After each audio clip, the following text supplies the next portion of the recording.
Hello my dudes, this is Cause Agent Canada speaking, and in this video I'm going to point out all of the things that the Simpsons Bart vs. the Space Mutants can offer to you for the NES. The reason why I say for the NES is because this game was also released for 9 other different platforms, 10 total. Was also released for the Sega Genesis, Amiga, Amstrad CPC, Atari ST, Commodore 64, Sega Master System, ZX Spectrum, Sega Game Gear, and MS-DOS. In this video, I'm going to be pointing out just what this game has to offer, and then in future videos, I'm going to be pointing out the differences between those platforms and the NES one, because obviously the NES one was released first before any other console. So with that, hope you guys enjoy and have fun. Hello everyone, this is The Simpsons Bart vs. the Space Mutants for NES, released in North America in February 1991 and Europe in December 12, 1991 for the Nintendo Entertainment System. As you can tell, this is just the intro to the game. Nothing much more to say beyond that. 20th Century Fox Film Corporation. Copyright 1991. Created by Matt Groening. Imaginary Inc. was the people that released the game, apparently. And as you want to take note of the Simpsons, what they're wearing, like a lot of their clothing changes for some reason.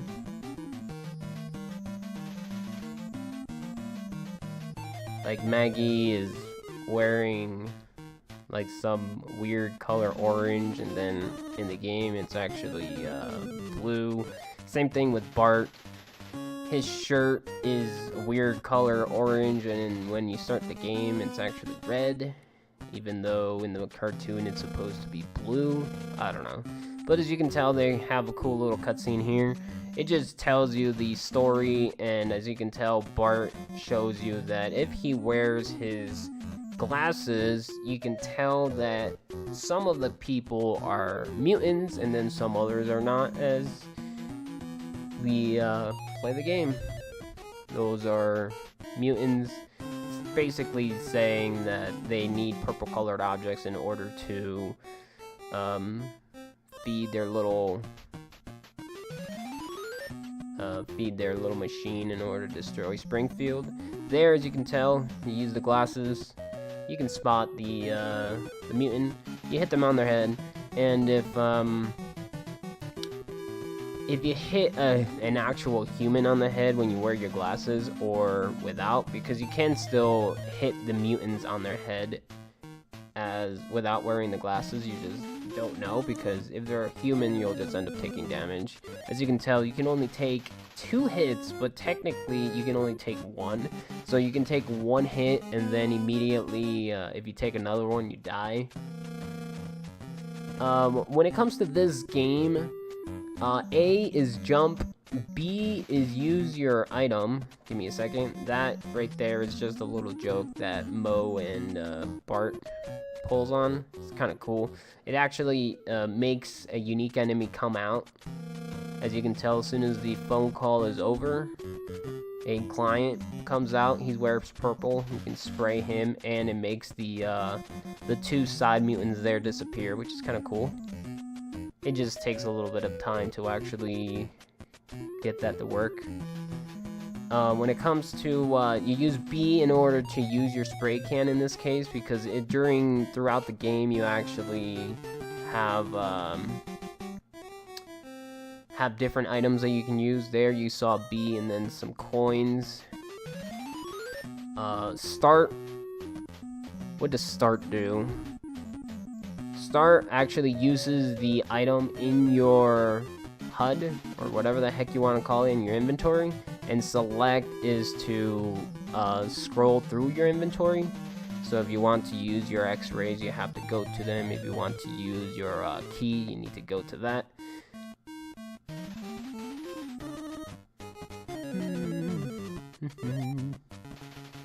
Here, anytime you actually end up killing a mutant or exposing them, or whatever it is you want to say, you actually get a letter in your inventory. As you can see, it says Mag right now. If you spell out Maggie, or just the general, if you spell out the person's name, they actually end up helping you at the boss. Here I'll be explaining what the items that I just bought would actually do when I actually start using them. That ball you can actually use in order to hit the paint can there that I just fell from, but you can actually just knock it over yourself too. It's just kind of pointless, but obviously you wouldn't need to grab the that flower pot there if you grab some other purple items there. If you use the cherry bomb to scare the parrot, that actually counts as a purple item, and sometimes it makes that dog come out for some reason. I don't know what makes him come out versus some other times. I nicknamed him Richard Jr. or just Junior for short, because of the amount of times that he destroyed my runs. There, if you step on the grass, a unique boss comes out. A unique enemy comes out. You can spray the cop and get another purple item there. There, the skateboard section, there's actually 3 different ways you can do it. The first way is just the intentional, which is you hit the parrot or the bird, whatever you want to call him, with the rocket. Then you go through the cutscene and you ride your skateboard all the way to the right. There you can see a 1-up, and that guy, I don't know what that guy's name, Jimbo maybe? We'll call him Jimbo. And you get to the end. Second way, you can actually skate during the cutscene, which, as you can tell, you just line yourself up so your rocket goes right next to the line of the cement, and then as soon as you hit the rocket, you jump on top of the barricade and then fall as the cutscene begins, and then there you can actually skate during the cutscene. But the one danger thing about it is if you run out of time, you'll actually end up losing your skateboard, and you would have to go through that skateboard section by foot, which is just slower. Or you can do the method 3, which is wrong warp, and by the time you get to this spot, you want to have 1 damage, and then you do the same thing as the other setup, where instead of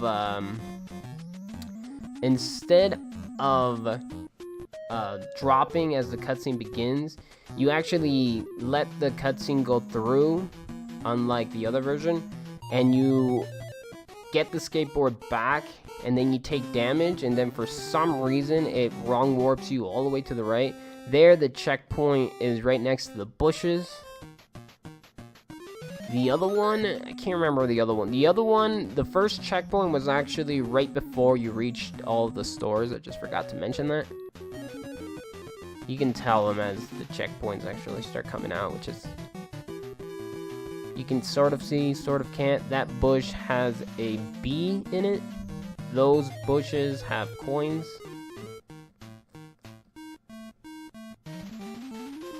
Then you hit the fountain, more coins pop out. And this right here is pretty cool. If you actually have the whistle, you can make Grandpa Simpson come out. Here, you can use your key, actually. You press up on your key, and it'll teleport you back to Moe's place in case you don't have enough of the purple items like the game wishes you to have. You can use the key to spawn you back all the way to the beginning of the game. And you would not use that in a regular playthrough because you wouldn't even know it was there. There, if you use the whistle at this spot, Grandpa Simpson comes out and throws a boatload of coins, and then if you use the whistle again, a dog will come out. So you don't want to use the whistle unless if you're in this spot particularly. And then there you can see that that was the boss section, but you couldn't go through. I was just trying to show you the checkpoint is right next to the bush. There is him. I don't know what his name is, I forgot. And then there's Maggie. She throws bowling balls. Bowling balls? Those things, those big black things. And you can actually use them to kill the boss. Normally, you wouldn't even bother getting them, but, you know, in a speedrun, you skip them. In an actual playthrough, I never bother grabbing them myself, because the bosses themselves are usually super easy. But, yeah. Maggie just throws bowling balls at you, and you jump and hit them. Here, I'm trying to show you the location of, like, a bunch of coins and 1-ups that you can pick up from trash cans, except I don't really know where they're located, so you'll just see me randomly jump. I'm pretty sure I missed one that had an extra coin in it, because there's quite a lot of things that you can find from those trash cans, believe it or not. I did find out at the very end of making this video, there's the checkpoint right by the, those things that bounce. Here, if you jump 3 times on that specific chocolate bar, or whatever the heck this thing is, it'll actually fly you all the way to the end, because right there where there's just massive hole, they're supposed to be lollipops. For some reason, they sometimes pop in, and sometimes they don't. The checkpoint's right next to the sale sign. Those are the lollipops that you're supposed to be jumping on, but because of those lollipops, I was never able to get very far into this game when I was a kid.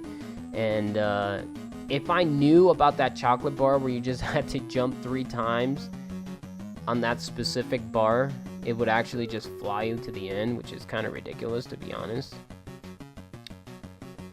You just jump over the candy canes, jump over the mutant, and then you have your first mini boss. I believe this is the only level, actually, that has mini bosses for some reason. Every other level, there's no mini bosses. It's more of a just get through the level, and this one actually has 3 mini bosses. That's mini boss number 1. I also want to say that's Principal Skinner. I have no idea why he's in a mall. You would figure that they would put Bart in a school, but nope.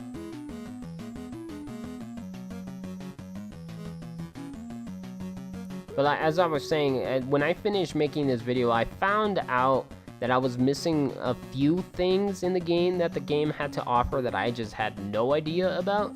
I'll be showing those at the very end, so if you have any questions for any reason, just wait till the end and hopefully those questions will be answered. But the first floor, as you can tell, it was based around candy. This second floor is based around shoes. There's the checkpoint right next to that sports shoe.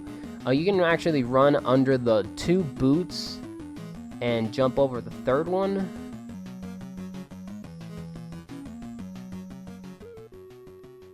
Here's more coins in those trash cans. If I don't mention it, I'm sorry, because the game is actually pretty fast. The only reason it took so long to make this video, this is actually my favorite mini boss slash boss in general. It's a really big shoe, and then I never noticed that in the background it actually says the really big shoe, and I was just like, what? That's pretty cool. Here, as you can tell, that the boss actually drops a token, which also spells out Marge. If you don't pick up that token, you just literally have to wait for that token to disappear, and then the game screen will actually go back and let you through. Otherwise, you just pick it up and be able to continue playing the game like normal. I don't know why the game doesn't let you continue playing the game unless if you pick it up or if it goes away, but you know.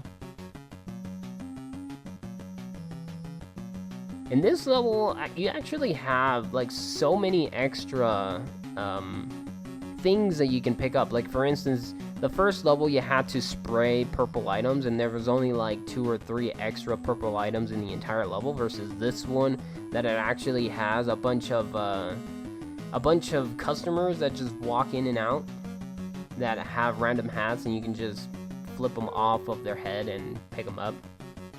There, if you actually despawn the rabbits, you can actually run under them by just running. versus the second set of rabbits where you have to have a little mini pause before you continue, otherwise you'll just end up taking damage. See, like, those are the customers that just randomly come out of stores. Some of them will be mutants, some of them will be mutants with hats, some of them will just won't have anything at all. Checkpoint right next to that trash can.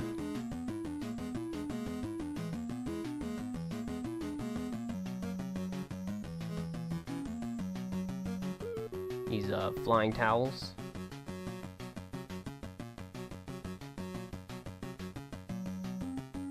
Jump over these guys. See, you can see 4 wands. I actually end up jumping back because there is a Jebediah head somewhere around here. I don't quite know how it comes out, but you'll see that it'll eventually pop out and fall from the sky. Right, like there, more or less. There it is. You can pick that up. It acts like a star from Super Mario, or you're where Bart's invincible.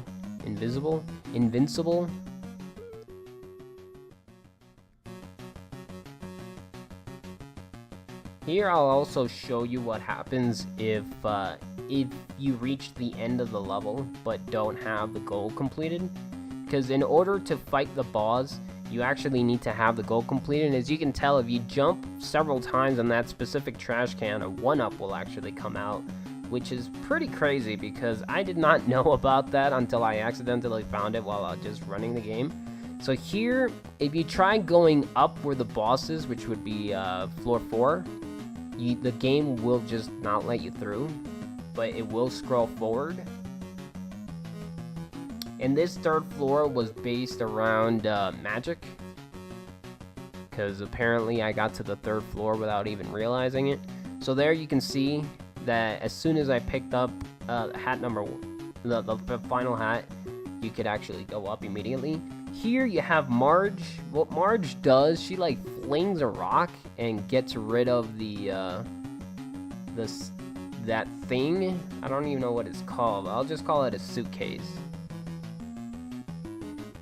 So the boss is throwing suitcases at you. You actually need to jump on top of the suitcase in order to deal damage on the boss. So having Marge here will actually be a nuisance because it's not that hard to avoid the suitcases, but you know, there she is. She helps you out.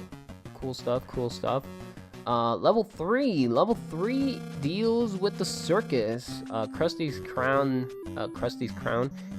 Clown's circus of magical goodies. I don't know. Point is, you have to collect the blue balloons in this level in order to destroy the mutant's source of energy. Here you can actually play this mini game.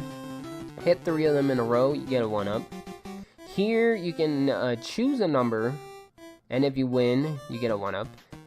If you bought the magnet from the very first level, you can actually use the magnet on this mini game, and you can what's it called? You can basically tell where the mini game wants you to, where you want it to fall on, so you can actually win. If you actually end up winning, you get a cool little text box saying you've already won, kid. And if you fail, it also says something crazy like sorry bud, you need more coins. As you can tell right here, which the game is just going extremely fast. Oh, there's another mini game. You have an X amount of shots, and you need to collect, I think, 100 points in order to actually collect the 1-up, which is pretty crazy.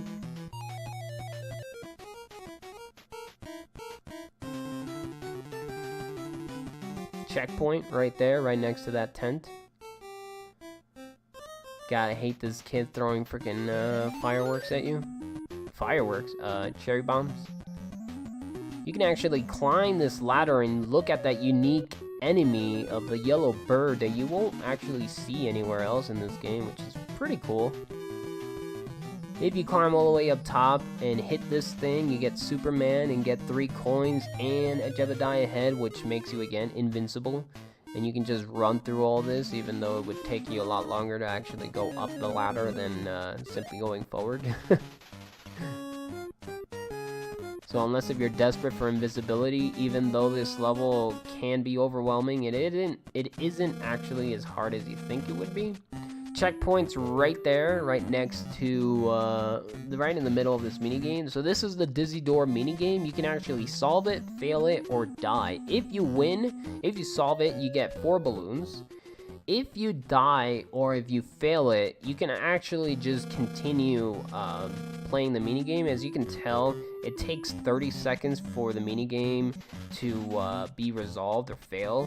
But in a speedrun case, if you want to go as fast as you possibly can, you want to kill yourself, as you can tell right there, and you'll actually be able to go right through without ever having to do anything.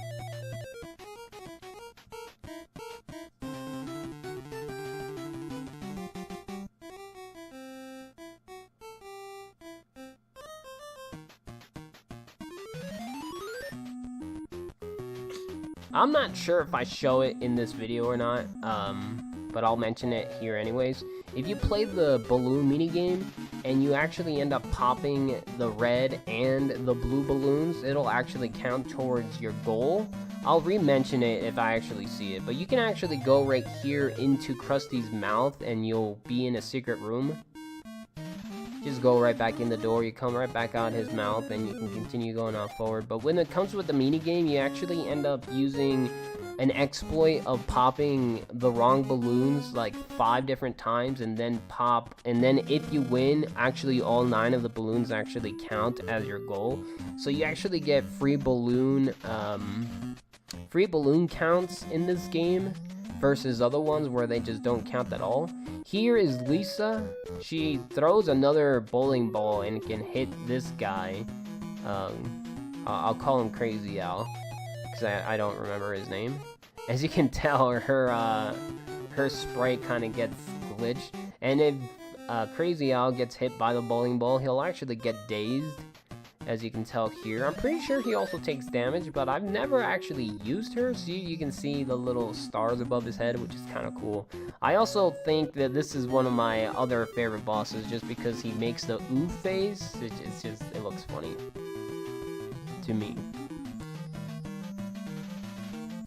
Here is level 4. If you actually got to this section as a kid, I don't know if you would ever pass it, because this is by far the most difficult level in this entire game.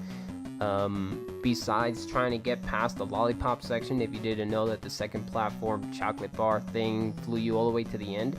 Here is the museum. You have to grab 6, I believe, 6 exit signs. Yep, 6 exit signs, because that's what the mutants want.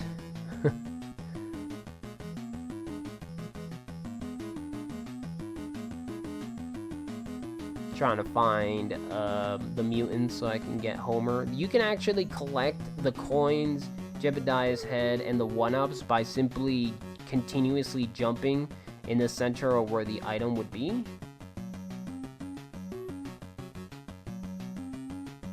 Because even though it might look like you can't get the item, you actually have to continuously jump over and over again in order for the item to actually pop out of the glass, otherwise it won't count. Here you have to get past through these gators, and the platforms for these gators are just stupidly small. It's ridiculous. The checkpoint's right there, right next to the spider. Here I dubbed this monkey George, just because he reminds me of a George from pretty sure it's like a kid's book. It's some dude and his monkey George on his shoulder. I don't know. Point is, I dubbed this guy Seymour, which you did not see. The checkpoint was right there, again, right next to the spider. Making sure everyone knew. You hit George 3 times with the dart gun, and he'll fall into the sand pit and die. This guy is Seymour. You have to hit this guy 3 times. 1, you actually have to touch the ground, because if you don't touch the ground, as you can tell, you just cannot hit him at all. And there goes 3. Checkpoint right after the laser. It goes so fast. There you can grab Jebediah's head if you want in order to pick up that exit sign, because if you touch the laser, you will take damage.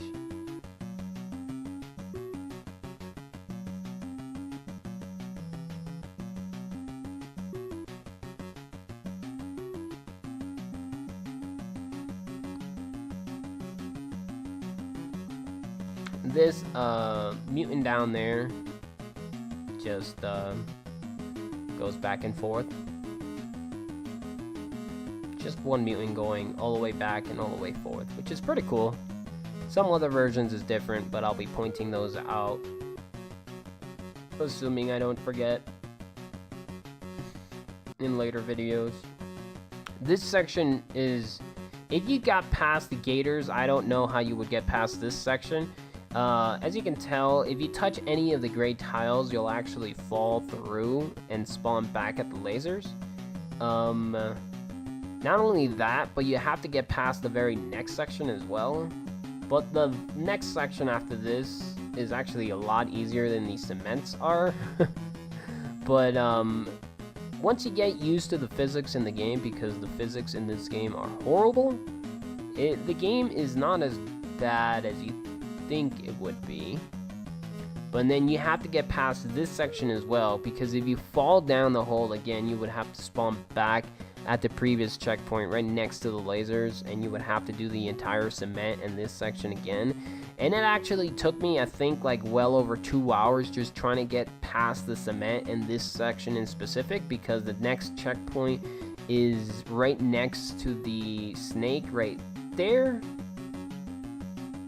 And once you get past that section, the level is not as hard as you would think it would be, but it still gets a little bit harder. So here you want to grab 6 onks, or whatever the heck these things are called. So there's one all the way to the far right, one all the way to the far left, another one in the middle, again on the left, again in the middle.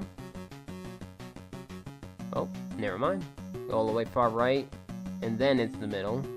I believe it's 6 of them. You have to, every time you pick up an onk, that middle totem thing comes out, and then you have to step on it to make it come back down.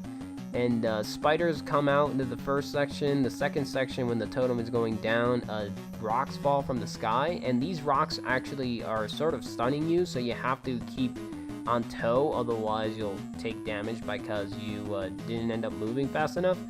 So this is the mini boss, another level with a mini boss, which I thought did not have a mini boss, but there you go. There, as you can tell, you can actually glitch yourself back to the left. Not glitch, you can walk back to the left, and the guard will take form of the mummy that was on the ground, and the camera will push you back forward, which is pretty neat. I did not know that right up until I was testing this out. Like, the camera just pushes you forward, but the laser is already out, so there's no way you can avoid it.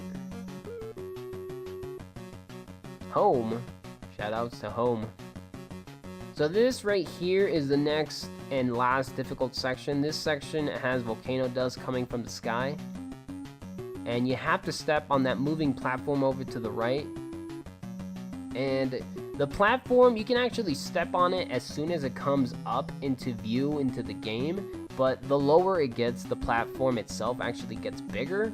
And then this section here is the fossil section, which is the true final last section, which is not too bad. In this section, I would specifically say the faster you go, the easier this section actually would be, because just like that, you're done. Otherwise, you'll see a bunch of little pterodactyls come out.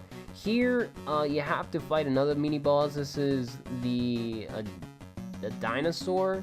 You can actually see his platform right where I'm standing. It's a little line, you have to actually jump pretty far to not fall, because if you happen to hit him a third time but you didn't actually go far enough, you'll actually end up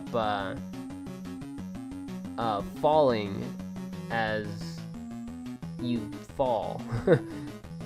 You'll actually end up falling because the camera stuns you and pulls you back down. So there, as you can tell, if you run back left, you can actually see the dinosaur's hitbox, which is the thing where his mouth is moving, and actually kill him a second time. But that's pretty much it. Like, the laser follows you, as you can tell from the bottom right, but you can't kill him a third time, because the first time you do it and you try to go left, you can actually fight the dinosaur again, which is pretty cool. The checkpoint's right after the lasers. You won't be able to go left if you end up dying, but here I'm going to show you what happens if you don't have the finished goal at the very end. So this is the boss section. As you can tell, the boss did not appear and nothing's happening. So as soon as I go back, because I need to pick up this exit sign right there. There's actually quite a few exit signs. I want to say there's like at least 9 of them. I could be wrong, but there's plenty of them in the game that you don't have to go out of your way to get. Here is the boss, and there's Homer. Apparently he drops like a towel, and I want to say it deals damage on the boss, but this boss is by far the easiest one out of all of them, where he throws little sparkles at the ground. You just need to hit him 3 times on the head, and that's pretty much it. He's way easier than the first boss. First boss, you end up throwing, I want to say water balloons at the kid, and you'll eventually kill him. But this first boss is just like nothing. So this is the final level, and by far the easiest. It's more of a puzzle level. I would compare it to another game called Cool School for Nintendo. Where you have to go from room to room and collect the nuclear power plants and the power rods, sorry, in order to win. You have to collect 16 of them. But before we do any of that, I'm just gonna show you, if you happen to die in the power rod room, which is right here, and I'm gonna go ahead and speed up the time so you don't have to wait like 900 seconds in order to see what happens. You'll actually spawn back in the same room, and this is the only room where you can't move around because it won't let you. But if you actually end up dying, as you can tell, the game spawns you back in the middle and actually turns the table white from green to white. But as you can tell, there's nothing in the room, even though you're not supposed to be in this room walking around. It's more of just a cool little glitch, I guess you can say, where it doesn't matter, like when it comes to this section, the checkpoints is the last door or elevator that you came in from or out of. So there, as you can tell, I went back into the same room after dying, and you can tell that I just could not go anywhere. So anyways, in this place, you actually have locked doors there. As you can tell, Lisa tells you the code for some floor, not specifically the first or second one, because there's 5 of them total, but just in general, she'll say like, oh, floor 3 code is 21, but you don't actually know that unless you've played the game before. So there, the code is 14. So you just jump over those mutants, and the power rods, as you can tell, are those little green things. You can only pick up 4 of them before you have to go back and hand them in, or you also have the second option of Marge doing the hand in for you.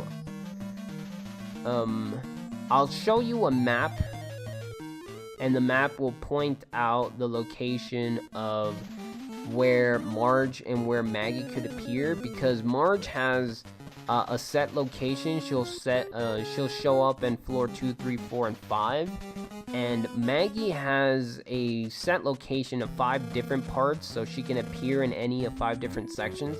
But when it comes to either of them, it's complete RNG whether they're actually going to be in a good spot or in a bad spot. Like, for instance, even though Marge appears on floor 2, she won't always appear on floor 2. So you just sort of have to leave floor 2 and then come back to floor 2 for her to appear. Like right here, she'll end up showing up in floor 3. You can give her the power rods, and as you can tell at the bottom left, you no longer have the UI telling you that you have 4 power rods, because if you have 4 power rods and try and pick up more power rods, the game just won't let you. You just go right through the power rod, but it won't make like a doo-doo sound or something like that. It'll just be like, you'll just go right through it and basically be invisible, I guess you can say. So the way I'm collecting the power rods right now is by far the better and faster way. There, as you can tell, in the NES version, when you give the power rods to your mom, which would be Marge, here the combination is 21. I believe this is floor 5 as well. When you give the power rods to Marge, she'll actually have like a mini cutscene that would last like 5 seconds or so, handing in the power rod, which is pretty cool. Just showing you that, you know, she handed it in the power rods for your goal, and your goal will actually go down. Yeah, this is floor 5. So floor 1 is 14, floor 5 is 21. Here I'm going back to floor 2, because the very first dot is actually the basement. Here you go left, and this elevator, well, this Lisa tells you that the combination for, I believe it's floor 3 would be 32, but I'm not too positive. Here the combination for the elevator is 4. This elevator will only take you to 4, versus the middle elevators will take you to basement 1, 2, 3, and 4. And there's another elevator that you'll see sooner in the level where that one will take you to floor 3 and 5, which I'll point out once it actually happens. There is another Lisa. The floor to, I think floor 4 is 41. There you can actually use the donuts, and it'll make Homer come out from the sky and destroy the mutants, which is pretty cool. There's about 4 or 5 donuts that you can pick up. I want to say about 4 actually, that you can use and destroy the mutants for you. But just note that those donuts won't actually permanently delete the enemies. They'll just die for the one time that you're there. So there, as you can tell, if you don't give the power rods to your mom, which would be Marge, sorry, and you can actually do the hand-in yourself, but now you have to do the mini cutscene as well, doing the actual hand-in. Otherwise, you want to give them to Marge in order to do the hand-in for you. Unless if you have no rush, then in which case you would always want to go back yourself, I guess. It would be kind of pointless because Marge is there to help. There's really no reason to skip her. So there's more doors.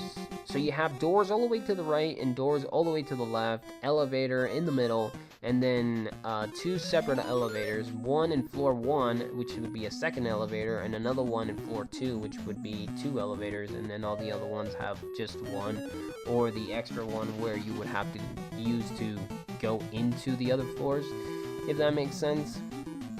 Like, for instance, the elevator that takes you to 3 and 5, which would be here in floor 1, that elevator will take you to 3 and 5, so therefore 3 and 5 has an extra elevator as well, but you can't really go into those until you actually come from the entrance themselves. So there you can see a power rod to the left, but the walls stop you from advancing towards that direction. So obviously you have to go around or find a way to get there. There you can see just floor 5, door 5 as I like to call it, just has donuts on the ground. Maggie has a chance of appearing there. Here you can actually either run all the way back, or if you end up killing yourself, because again, every door entry, exit, and elevator entry exit counts as a checkpoint. So this level has by far as many checkpoints as all the other levels do. Has by far more checkpoints. But instead of like having to force yourself to go back and hope you don't die, because this game also has like 4 or 5 1-ups that you can collect. You can kill yourself and you will actually spawn all the way back to to the door that you just came out of, which is pretty cool because that means you could avoid inputting the door code of 41 and then walking back to the door we just came from. So here, I'm going to go to door 1, which also takes me to another elevator, because the very first elevator will be the one all the way to the left, which you can't see. This one takes you to 3 and 5. Here, that's specific power rod right there is the one that you saw from the very first door 3 that I came out of. Here's another Lisa telling you a combination of something, which was 11. I don't know which one in specific, but there you go. Like, floor 1, the code is 14. Floor 2, the code is 32. Floor 3, the code is 11, I believe. Yeah. Floor 4 is 41. Floor 5 is 21, I believe. So there I accidentally died, reappeared back at the elevator that I just came out of. Because even though there's a lot of enemies in here, there isn't that many that actually move around, and the very little bit of enemies that actually do move around, and they're not dangerous, because this level in itself, it doesn't really compare to all the other 4 ones previously, because the other 4 ones, you know, you have to go lengthwise, and it's quite difficult to move around besides the very first level, which is Springfield. But if you're comparing level 5 with level 2, 3, and 4, which would be the mall, the circus, and the museum, like, this level is, again, just by far the easiest. So here you actually have to collect, again, 16 power rods, but you just did a 4-handed, which will bring you back to 1, and there are no more power rods in this entire level. So in actuality, Maggie's pacifier counts as a power rod for some reason. So as soon as you do the final handed, which Marge still needs to do it right here, you touch Maggie and boosh, it immediately takes you to the control center, I guess, and count as your final power rod. And here is the final cutscene for winning the game. And then apparently the mutants are just so impressed that Bart managed to stop them that they're gonna give him a present. And during the Simpsons summer vacation, there you go, Bart gets a cool little head right next to the other 4 heads, which again, Mount Rushmore, I guess. I don't know the name of this place, sorry. But here is the bonus section that I actually ended up finding out after the game. So if you look to the left, it says shows at 2 and 4 p.m. What that actually means is at 400 seconds time and at 200 seconds time, one complete unique enemy will come out, which I never knew about up until I was doing some investigation for this game. And as you can tell, at 400 seconds time, a kid will come out and he'll be dressed in purple. You can actually spray and it'll count towards your goal, because this is the first floor, the first level where you have to spray the purple items, which I never knew right up until now. And then here, if you hit the middle E in Quickie Mart, not the one next to the right of me, with a rocket, a 1-up will come out and sound test. And sound test is just that. It tests every single sound that the game has. but I never knew about this E thing either up until, again, I was investigating, which is pretty neat. So here I'll let you listen to this for a bit.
And there you go. So here are the rest of the items or things that I found. If in the second floor in the mall, which is the second level, and you press down on the very first trash can that you see, you'll actually pop yourself into a secret room that has a bunch of hats. I never knew about this during the entire time that I was speedrunning this game, which was a few months. But you can actually go back into it as many times as you want, but obviously, once you pick up the hats, there's nothing else in there. And then one cool little thing that this game has that I don't really understand is if you do some special things in the game, like jump 10 times or jump on a specific spot and whatnot, I think from what I read, developer initials will come out into the game. As you can tell, one by one, it's from in order from level. So Springfield, Mall, Circus, Museum. Initials will come out. I don't really understand them. I did not do them myself because I didn't want to bother with doing the the specific combinations that you have to do. But like, for instance, in order to do the very last volcano one, you have to jump 10 times on right underneath the volcano and the letters will come out, which is pretty cool. But like I said, not something that I particularly wanted to do myself because of how many there were. But in case anyone was wondering, I'll leave all of the secrets and information that I got in the description below, so you guys can see specifically what it is that you need to do. But there you go. This was The Simpsons, Bart versus the Space Mutants for the NES. In future videos, I will be, again, showing you the differences between those versions and the original NES one. Some will have combinations of games that basically look the same, and others would just be their own version because they're totally different from the rest of them. It's hard to explain, so I hope that you look forward to my other videos coming out eventually, and hope to see you next time. Peace out.